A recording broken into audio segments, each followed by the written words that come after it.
Shalom Bapak, Ibu, dan saudara-saudariku yang terkasih dan yang senantiasa dikasihi Tuhan Yesus Kristus. Selamat berjumpa kembali bersama dengan kami, tim pelayan GKJTU Jemaat Kendal yang senantiasa rindu menyapa Bapak, Ibu, Saudaraku dimanapun Bapak, Ibu, Saudara berada. Kiranya doa kami, kita semua ada dalam perlindungan Tuhan Yesus Kristus, dijagai Tuhan dan hidup di dalam kesehatan dan berkat Tuhan. Ini menjadi doa kami dan kerinduan kami ini senantiasa kami bawa di dalam doa.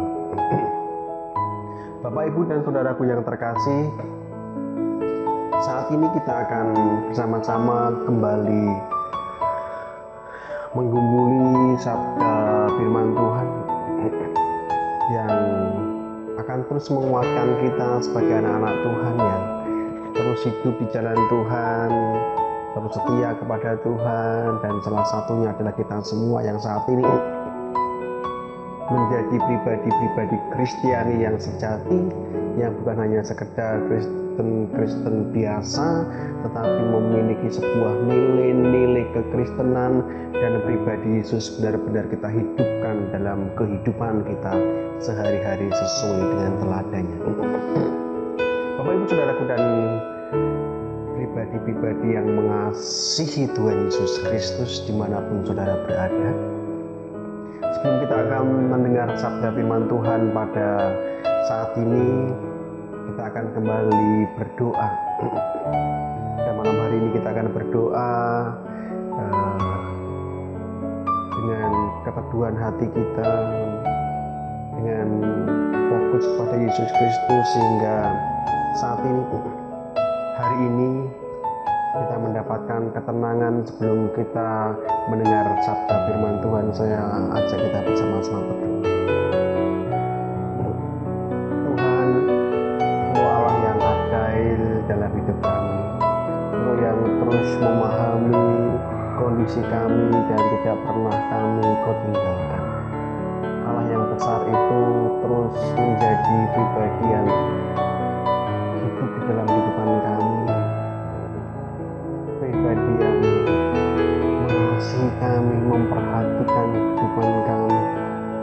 Terima kasih untuk semuanya Tuhan. Terima kasih untuk semua yang sudah Kau berikan pada saat ini di dalam hari Sabat, dimanapun kami berada. Kami tidak mendengarkan sabda firman Tuhan yang menguatkan kami. Berfirmanlah kepada kami Tuhan, karena kami siap untuk mendengar. Dalam nama Tuhan kami Yesus Kristus kami berdoa, mengucap syukur. Amin. Bapak, Ibu, Saudaraku yang terkasih, kita akan buka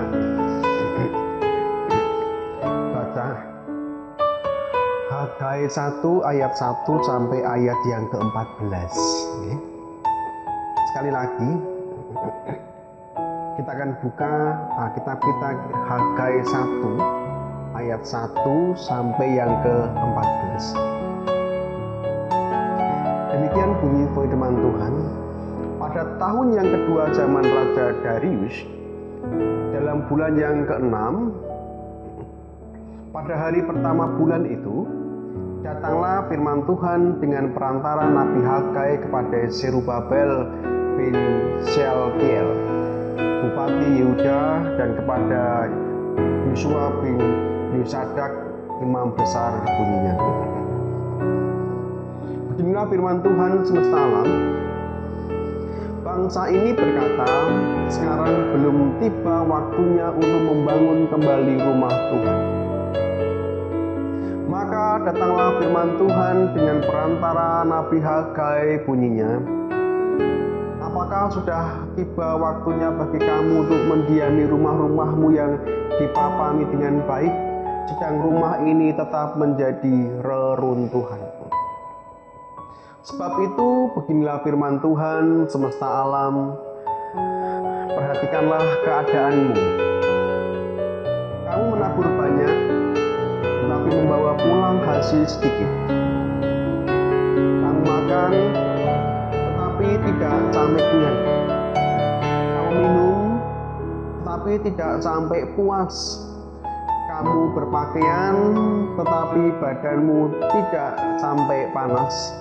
Dan orang yang bekerja untuk upah, ia bekerja untuk upah yang ditaruh dalam pundi-pundi yang berlubang. Beginilah firman Tuhan semesta alam, perhatikanlah keadaanmu. Jadi naiklah ke gunung, bawalah kayu dan bangunlah rumah itu. Maka aku akan berkenan kepadanya dan akan menyatakan kemuliaanku di situ, firman Tuhan. Kamu mengharapkan banyak, tetapi hasilnya sedikit. Dan ketika kamu membawanya ke rumah, aku menghembuskannya. Oleh karena apa? Demikianlah firman Tuhan semesta alam. Oleh karena rumahku yang tetap menjadi reruntuhan, sedang kamu masing-masing sibuk dengan urusan rumahnya sendiri. Itulah sebabnya langit menahan embunnya dan bumi menahan hasilnya. Dan aku memanggil kekeringan datang ke atas negeri, ke atas gunung-gunung, ke atas gandum, ke atas anggur, ke atas minyak, ke atas segala yang dihasilkan tanah, ke atas manusia dan hewan, dan ke atas segala hasil usaha. Lalu Zerubabel bin Shealtiel dan Yosua bin Yosadak, imam besar, dan selebihnya dari bangsa itu mendengarkan suara Tuhan Allah mereka dan juga perkataan Nabi Hagai, sesuai dengan apa yang disuruhkannya kepadanya oleh Tuhan Allah mereka. Lalu takutlah bangsa itu kepada Tuhan. Maka berkatalah Hagai, utusan Tuhan itu, menurut pesan Tuhan kepada bangsa itu demikian, aku ini menyertai kamu, demikianlah firman Tuhan. Tuhan menggerakkan semangat Zerubabel bin Shealtiel, Bupati Yehuda, dan semangat Yosua bin Yosadak, imam besar, dan semangat selebihnya dari bangsa itu. Maka datanglah mereka lalu melakukan pekerjaan pembangunan rumah Tuhan semesta alam Allah mereka. Demikian sabda firman Tuhan, Bapak Ibu Saudaraku yang terkasih dan yang senantiasa dikasihi Tuhan dan senantiasa hidup sesuai dan seturut dengan kehendak Tuhan, supaya hidup kita terus ada dalam pemeliharaan Tuhan dan diberkati oleh Tuhan. Berbahagialah kita yang mendengar sabda firman Tuhan, merenungkan sabda firman Tuhan dan melakukan itu dalam kehidupan kita sehari-hari. Sekali lagi saya sapa Bapak Ibu Saudaraku dimanapun saudara berada dengan penuh kerinduan. Shalom Bapak Ibu Saudaraku, selamat hari Minggu, berhari Sabat. Selamat beribadah di rumah masing-masing. Kalau saat ini Bapak Ibu tetap setia dalam ibadah di rumah masing-masing, ataupun Bapak Ibu dimanapun saudara berada yang hari ini rindu mendengarkan sabda firman Tuhan dan rindu bersama-sama dengan kami mendengarkan sabda firman Tuhan. Bapak Ibu Saudaraku yang terkasih, tema kita sangat sederhana, mengutamakan kehendak Tuhan, mengutamakan Tuhan dalam kehidupan kita umat manusia, umat-umat kepunyaan Tuhan, anak-anak Tuhan. Dalam kisah yang kita sudah baca di Hagai, di sana Bapak Ibu Saudaraku kita bisa melihat secara terang dan jelas apa yang dipesankan Tuhan kepada bangsa Israel yang pada waktu itu. Dalam beberapa tahun mereka kembali ke tanah Israel, ke tanah perjanjian setelah mereka mengalami beberapa puluh tahun di dalam pembuangan di Babilonia. Kitab Hagai adalah kumpulan pesan-pesan Allah yang disampaikan oleh Nabi Hagai pada tahun 520 sebelum Masehi. Pada waktu itu orang Israel telah kembali dari pembuangan Babel, tetapi meskipun mereka telah tinggal beberapa tahun di Yerusalem, rumah Tuhan masih saja merupakan puing-puing, sehingga Tuhan juga melihat hal itu. dan berkata kepada Hagai firman-Nya, beginilah firman Tuhan semesta alam, ayat yang kedua. Bangsa ini berkata, sekarang belum tiba waktunya untuk membangun kembali rumah Tuhan. Mengapa bangsa Israel melontarkan pernyataan itu dan itu dilihat oleh Tuhan dan Tuhan berkata seperti itu?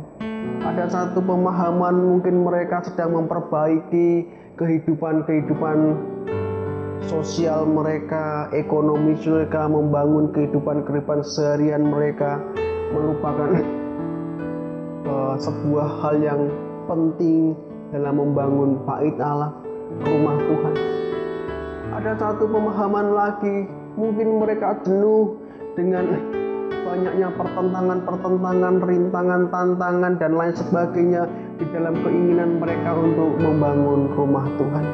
Sehingga mereka mengambil sebuah keputusan. Dan ingat bahwa ini adalah keputusan bangsa Israel dan bukan keputusan yang dikehendaki Tuhan. Kita harus melihat, ini keputusan secara pribadi yang diambil oleh bangsa Israel, yang mereka memutuskan bahwa waktu ini belum waktunya untuk membangun rumah Allah, bait Allah. Sehingga ketika Tuhan melihat hal itu, maka Tuhan berfirman kepada Hagai. Bapak Ibu Saudaraku yang terkasih, sudah beberapa tahun lamanya bangsa Israel sudah menduduki tanah perjanjian, tanah Yerusalem, yang mereka sangat idam-idamkan ketika mereka dibuang ke Babilonia, ke tanah Babel. Hal yang mereka inginkan ketika mereka ada di tanah Babel pembuangan, mereka menginginkan kembali ke tanah mereka, tanah perjanjian, kembali dekat dengan bait Allah, kembali membangun sebuah persekutuan yang baik, membangun sebuah spiritualitas yang baik. Tetapi Bapak Ibu Saudaraku yang terkasih, setelah mereka bertahun-tahun lamanya menduduki tanah Yerusalem, tetapi apa yang dikatakan oleh Tuhan di sana, ayat yang ke-9 kita bisa melihat realitasnya. Kamu mengharapkan banyak, tetapi hasilnya sedikit. Dan ketika kamu membawanya ke rumah, aku menghembuskannya. Oleh karena apa? Demikianlah firman Tuhan semesta alam. Oleh karena rumahku yang tetap menjadi reruntuhan, sedang kamu masing-masing sibuk dengan urusan rumahnya sendiri. Bangsa Israel disibukkan dengan urusan-urusan pribadi mereka, dengan urusan-urusan rumah mereka sendiri-sendiri, dan melupakan, menghentikan semangat mereka, keinginan mereka untuk membangun rumah Tuhan yang sudah menjadi puing-puing. Bapak Ibu Saudaraku yang terkasih, ada satu pernyataan yang sekiranya tajam untuk mengoreksi hidup kita. Kalau bangsa Israel sudah bertahun-tahun tinggal di Yerusalem, di tanah perjanjian, tetapi membiarkan bait Allah sebagai sebuah gambaran spiritual kerohanian, itu tetap menjadi sebuah puing. Ini menjadi sebuah gambaran kita. Seberapa dekatnya iman kita kepada Tuhan, atau seberapa besarnya spiritualitas kita kepada Tuhan. Jangan-jangan Bapak Ibu Saudaraku, kalau kita mau mengoreksi diri kita masing-masing, sudah berapa tahun kita mengenal Yesus? Sudah berapa tahun kita mengikut Kristus? Sudah berapa tahun kita menjadi orang Kristen, dibaptis jadi orang Kristen?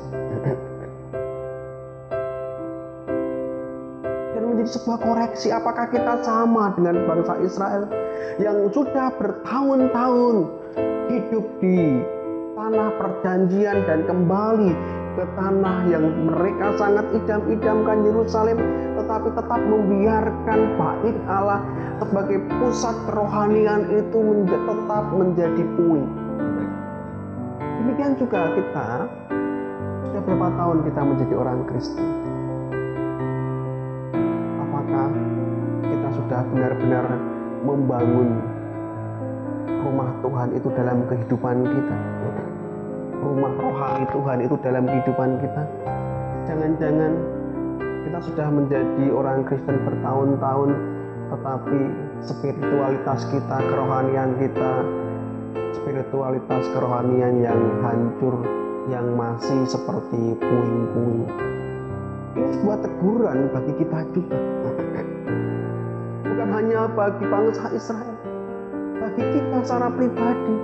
Apakah dalam kehidupan kita ketika kita sudah menjadi orang Kristen selama bertahun-tahun kita tetap membiarkan kerohanian kita tetap seperti biasa-biasa saja, tidak kita bangun dengan baik, tidak kita bisa bangun dengan disiplin kerohanian, hidup kita masih menjadi hidup yang lebih mementingkan kepentingan jasmani, duniawi, kesenangan pribadi, kesenangan kedagingan.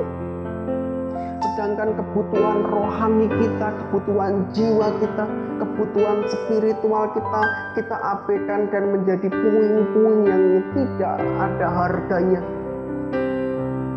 Bapak Ibu Saudaraku yang terkasih, ini menjadi satu pesan yang benar-benar mengingatkan kita. Sudahkah kita benar-benar jadi orang Kristen yang sudah membangun kerohanian kita, membangun spiritualitas kita, membangun iman kita menjadi iman yang benar-benar kokoh di hadapan Tuhan? Kita koreksi sendiri-sendiri dalam kehidupan kita. Sudahkah kita menjadi pribadi Kristen yang benar-benar sangat memperhatikan kebutuhan rohani kita?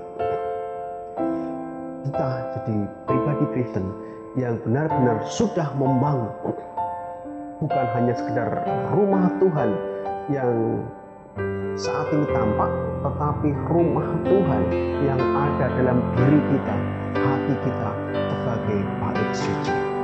Jangan sampai kita seperti orang Israel sudah tinggal di Yerusalem bertahun-tahun, tetapi tetap membiarkan bait Allah itu menjadi puing-puing yang tidak berguna. Tapi demikian juga kita, setelah kita bertahun-tahun mengikut Kristus, setidaknya seyogyanya sudah ada bangunan-bangunan rohani yang begitu kuat yang sudah dibangun dalam kehidupan kita, dan apa yang menjadi kebutuhan rohani kita sudah kita cukupkan, sudah kita kuatkan, sehingga kita menjadi pribadi yang kuat secara rohani. Bapak Ibu Saudaraku yang terkasih, sesuai dengan tema tadi, kita akan kembali kepada sebuah tema mengutamakan kehendak Tuhan, mengutamakan kepentingan Tuhan di atas kepentingan kita. Mengapa kita harus mengutamakan kepentingan Tuhan di atas kepentingan kita? Kita tahu alasannya yang begitu kuat adalah karena Tuhanlah pencipta kita dan kita adalah ciptaannya. Kita harus menyadari dalam hidup kita masing-masing, kita itu ciptaan Tuhan. Kalau kita menyadari bahwa kita adalah ciptaan Tuhan, maka hidup kita seharusnya kita abdikan bagi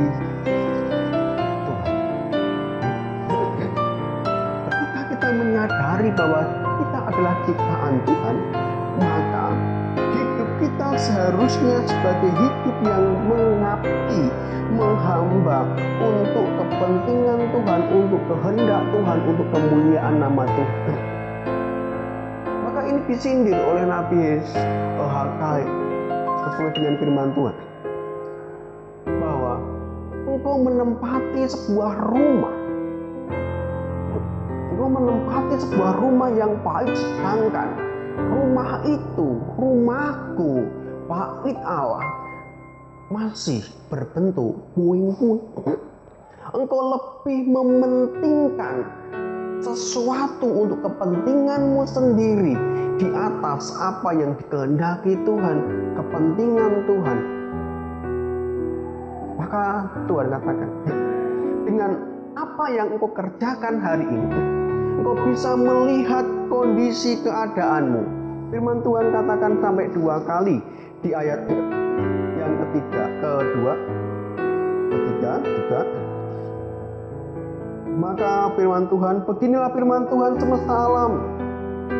Bangsa itu berkata, sekarang belum tiba waktunya untuk membangun kembali rumah Tuhan. Dan kemudian diteruskan ayat yang kelima. Oleh sebab itu, beginilah firman Tuhan semesta alam, perhatikanlah keadaanmu. Ketika bangsa Israel memiliki sebuah pernyataan dan keputusan untuk belum membangun bait Allah, belum mengutamakan kehendak dan keinginan Allah, maka Tuhan katakan, lihatlah keadaanmu, bahwa apa yang kau putuskan hari ini juga berimbas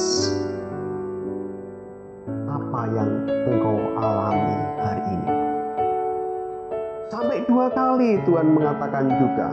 Sebab itu, ayat ke-7, beginilah firman Tuhan semesta alam, perhatikanlah keadaan apa yang dialami oleh bangsa Israel ketika mereka memutuskan untuk lebih mementingkan dan mengutamakan kepentingan pribadi mereka di atas kepentingan Tuhan, kehendak Tuhan dan maksud Tuhan. Maka di sana dikatakan, bangsa Israel, kamu menabur banyak tetapi membawa pulang hasil yang sedikit. Kamu makan tetapi tidak sampai kenyang. Kamu minum tetapi tidak sampai puas. Kamu berpakaian tetapi badanmu tidak sampai panas. Dan orang yang bekerja untuk upah, ia bekerja untuk upah yang ditaruh dalam pundi-pundi yang berlubang bolong. Apapun yang dimasukkan, semua jatuh. Apa yang bangsa Israel dapat, semua hilang. Ini kondisi yang terjadi karena kemudian ditegaskan oleh Tuhan lagi, kamu mengharapkan banyak tetapi hasilnya sedikit, dan ketika kamu membawanya ke rumahku, aku menghembuskannya. Ketika mereka membawa ke rumahnya masing-masing, Tuhan menghembuskannya, sehingga apa yang mereka bawa, panen yang mereka bawa, rezeki yang mereka bawa, upah yang mereka bawa, semua dihembuskan oleh Tuhan, ditebarkan oleh Tuhan jauh dari kehidupan mereka. Karena apa? Kenapa keadaan orang Israel bisa seperti itu? Karena apa? Karena mereka lebih mengutamakan kepentingan mereka pribadi dibanding dengan mengutamakan keinginan dan kehendak Allah yang memelihara mereka. Ini alasan Bapak Ibu Saudaraku. Yang pertama, mengapa orang Israel, mengapa kita juga harus mengutamakan kepentingan Tuhan, kehendak Tuhan lebih daripada keinginan kita pribadi, karena memang kita tahu kita itu ciptaan Tuhan dan hanya kepadanya kita mengabdikan diri dan mencari apa yang Tuhan kehendaki untuk menyenangkan hati Tuhan. Alasan yang kedua, Bapak Ibu Saudaraku, bisa kita melihat juga bahwa mengapa kita mengutamakan Tuhan di atas kepentingan kita pribadi atau kesenangan diri kita sendiri? Karena bagi kita orang Kristen, mengapa kita mengutamakan kehendak Yesus Kristus sebagai Tuhan kita? Karena Tuhan kita Yesus Kristus sudah melayani kita menjadi hamba, mengosongkan diri dan rela mati buat kita, menebus dan menyelamatkan kita, melepaskan kita daripada dosa, maut, dan kebinasaan. Karena untuk semua yang Tuhan sudah kerjakan dalam kehidupan kita itu, maka kita disebut sebagai hamba-hamba Tuhan yang menyerahkan hidup kita, mempersembahkan hidup kita untuk kemuliaan nama Tuhan. Bukan hanya kita hidup untuk mengejar, mencari, memburu kesenangan-kesenangan kita sendiri, kesenangan-kesenangan pribadi kita sendiri. Sebab ketika kita hanya menghidup kita, hanya mengejar kepentingan pribadi, hanya kesenangan duniawi, kesenangan kedagingan kita, keinginan hawa nafsu kita, maka itu tidak akan pernah memuaskan kita, dan itu tidak akan pernah memuaskan hati Bapa. Karena semua yang kita kerjakan hanya untuk memuaskan kedagingan, untuk memuaskan hawa nafsu, untuk memuaskan keinginan kita. Ujung dari semua itu adalah kebinasaan dan bukan hal yang membawa kita pada kehidupan yang penuh damai, penuh dengan sukacita dan kehidupan yang kekal. Jadi, kenapa kita harus mengutamakan Tuhan dalam kehidupan kita? Sekali lagi, karena Tuhan Yesus Kristus sudah melakukan banyak hal untuk kita. Ia sudah menebus kita, Ia sudah menderita, Ia sudah mati untuk kita, dan Ia merelakan semua itu supaya kita mendapat keselamatan. Sebagai orang-orang yang baik, berkenan di hadapan Tuhan, maka mari, bukan keinginan pribadi, bukan hawa nafsu, bukan kedagingan yang harus kita utamakan, tetapi mengutamakan apa yang menjadi kehendak dari Yesus Kristus. Dan yang ketiga, Bapak Ibu Saudaraku, mengapa kita harus mengutamakan Tuhan lebih daripada keinginan kita, kesenangan kita, kepentingan pribadi kita? Karena kita tahu, kita percaya Yesus Kristus Tuhan kita adalah pemelihara kita. Ia yang sudah memelihara hidup kita. Ia yang sudah memelihara hidup kita dari sejak dulu sampai sekarang dan sampai kapanpun. Ia terus memelihara kita. Ketika kita menanam, menabur, Tuhan yang memelihara itu, dan yang menghasilkan buah, menghasilkan rezeki. Ketika kita bekerja, Tuhan yang memberkati pekerjaan kita. Ketika kita sedang berusaha, Tuhan yang memberkati usaha kita. Ketika kita saat ini sedang berjuang dengan segala sesuatu, Tuhan yang melancarkan perjuangan kita. Jadi Bapak Ibu Saudaraku, apa yang kita kerjakan hari ini dan itu mendatangkan berkat dalam hidup kita, itu semata-mata juga kita harus memahami itu adalah karya pemeliharaan Tuhan yang Tuhan kerjakan untuk kita, supaya kita umat-umat itu hidup tidak kekurangan, tetapi hidup dalam kecukupan, karena Tuhan yang memberkati kita supaya kita hidup di dalam kecukupan, bukan kekurangan. Dan semua itu adalah wujud nyata Tuhan dalam memelihara kita, anak-anaknya. Karena itu Bapak Ibu Saudaraku yang terkasih, kalau kita saat ini mengaku bahwa hari ini kita bisa hidup sehat, kuat, diberkati, itu karena pemeliharaan Tuhan, maka mari kita bersama-sama mengutamakan Tuhan dalam kehidupan kita. Dan sebagai penutup dalam khotbah perenungan kita pada hari Sabat ini, saya akan membacakan di Matius 6 ayat 37. Tetapi carilah dahulu kerajaan Allah dan kebenarannya, maka semuanya itu akan ditambahkan kepadamu. Mari kita akan mengutamakan Tuhan dalam hidup kita. Maka kita yakin, kita percaya semua, yakin semua percaya bahwa Tuhan akan mencukupkan segala sesuatu lebih daripada apa yang kita pikirkan. Karena Tuhan mengasihi kita dan tidak mau dan tidak ingin dan tidak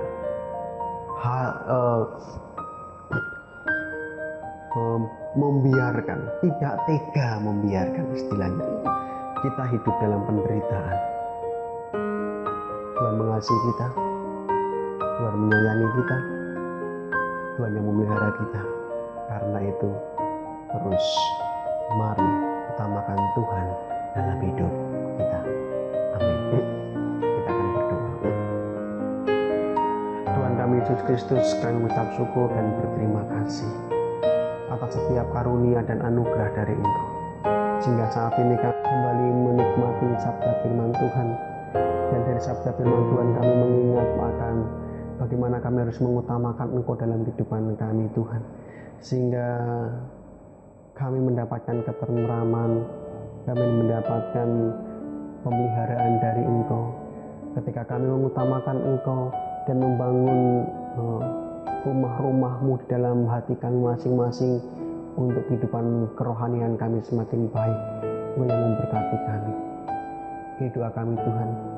Kami serahkan doa kami dan tangan kuasa-Mu, kiranya Kau juga memberkati sedang jemaat-Mu dimanapun mereka berada. Kiranya Kau berikan mereka berkat, kesehatan, perlindungan. Kiranya berkat Tuhan ada pada kita semua. Berkat surgawi dari Allah Bapa, Putra dan Roh Kudus menyertai kita dari sekarang sampai selama-lamanya. Amin. Bapak Ibu Saudaraku yang terkasih, selamat hari Minggu. Senantiasa terus memegang janji Tuhan, memegang pengharapan-Mu akan semua yang Tuhan lakukan adalah hal yang terbaik dalam hidup kita masing-masing. Dan terus jaga iman kita, tumbuhkan iman kita dalam Tuhan Yesus, terus setia pada Tuhan. Salam dari kami semua, tim pelayan GKGTU. Salam dari Bapak Ibu Majelis saat ini untuk Bapak Ibu Saudaraku yang ada dimanapun berada. Kami terus merindukan saudara-saudaraku, dan kami akan terus merindukan perkumpulan, persekutuan kita seperti yang biasa, sehingga kita bisa berkumpul, bersekutu sesuai dengan kerinduan hati kita masing-masing. Terus berdoa untuk bangsa kita Indonesia, terus berdoa untuk Kabupaten Kendal, terus berdoa untuk gereja kita GKGTU Jemaat Kendal, sehingga terus diberkati dan ada dalam pemeliharaan Tuhan Yesus Kristus. Salam penuh damai, Tuhan Yesus memberkati.